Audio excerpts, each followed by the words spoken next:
Hey guys, um, you have a sub today, and here I am to teach you some stuff still. So, one, I hope you guys are all sitting on the carpet and being respectful, like we talked about yesterday. And I hope you have your reading notebooks with you and something to write with, and we're not tapping our pencils and we're being really, really nice to our sub today.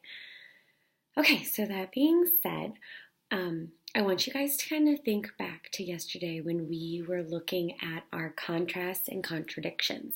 And remember, a contrast and a contradiction is when a character is doing something that doesn't really feel like something that they should do. So yesterday it was Melody's mom. She was yelling at the doctor, which is not something that Melody's mom would normally do.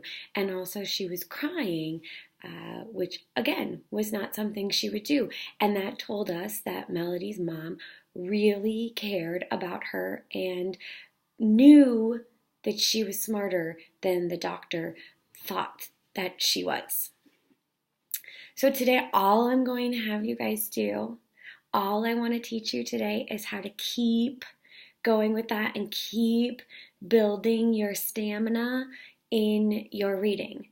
Remember that when I come back and check through your notebooks in the next round of conferencing, I will be checking for like 2 or more of all 3 of the signposts we've gone through, which was again and again.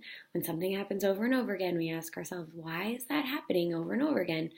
And not just because, but why? What's the reasoning that the author put that there?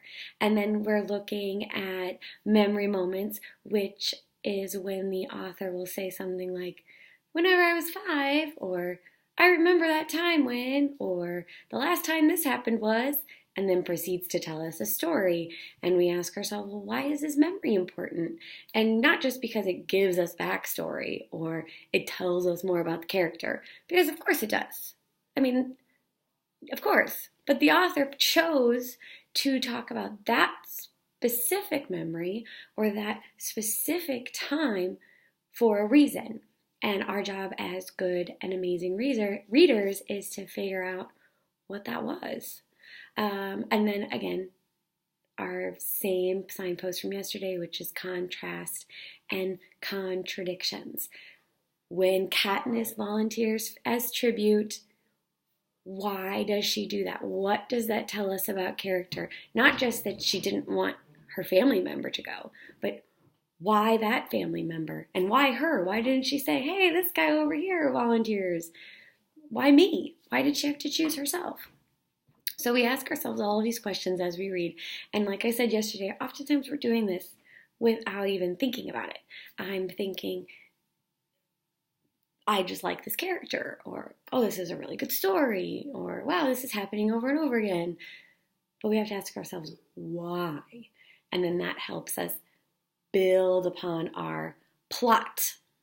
And that's the big thing that I'm going to talk to you guys about tomorrow, is how all of these things come together to help build our plot.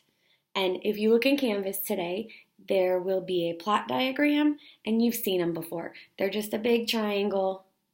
You've got your rising action, and this is where all the again and again, and the contrast and the contradiction, and the memory moments, they're all going to go all the way up to the top, which is this big moment where everything happens and it's kind of crazy. And then the story ends, sort of. It takes a little bit. Hey, that's a cricket. I'm in my basement, you guys. My husband decorates this. Side note. So, you are going to go back to your seats and you are going to read your books very respectfully. And we're going to try to do it within about 3 minutes, I think is what we talked about yesterday. So we want to get from the carpet to our seats in about 3 minutes. And I'll have your sub time it if they want to. I'm hoping they're standing over there. I guess they could be standing over there. So we're going to have them time you because 3 minutes is super awesome. And you find yourself in a nice, good place to sit. Again, we don't have flex seating, but that doesn't mean you can't sit on the ground. You're more than welcome to sit on the ground. Kaylee, don't sit up in the windowsill. I don't want to do that today. But just hang out, get inside that good book, and tomorrow when I come back, we'll look and see what we did. Also today I would like you to put your page number. So where did you start today? Where did you end today? And since this mini lesson is taking about 5.5 minutes, and I'm going to do smudge it up a little bit, I'm going to say you're going to read for about 20 minutes today, so I want you to get pretty far in your book. Don't sit next to people who are going to distract you. Stay focused. If you need to, you can look back at the anchor chart about how to stay focused, rereading, moving your spot. Again, I want you to stay in that book because we're all talking about plot. I don't have any questions to answer because I can't hear you, so I'm not going to ask for any questions. But you're more than welcome to ask me something through Canvas after the class if you needed some clarification. So I think that's all. Again and again, memory moments, contrast and contradictions, page numbers of your book, and I'm actually going to have you submit that through Canvas, I think. So go onto Canvas and see if there's an extra assignment and do what it says. And go on back and get comfy and read. Chicken nuggets!